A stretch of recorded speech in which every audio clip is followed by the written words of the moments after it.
Ito ay rated SPG, striktong patnubay at gabay ng magulang ang kailangan. Umaasa nga sila Marites at Tinding na matutulungan sila ni Olga para mailabas agad si Tanggol sa kulungan.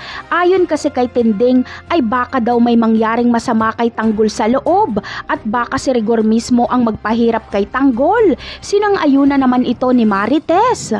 Ngunit mas lalo lang malalagay sa panganib si Tanggol dahil sisiguraduhin ni Olga na hindi na makakalabas si Tanggol. Imbis na makatulong ang abogadong ibibigay niya kay Marites ay mas lalo lang nitong ididiin si Tanggol at nang sa ganon ay mas bumigat ang kaso ni Tanggol.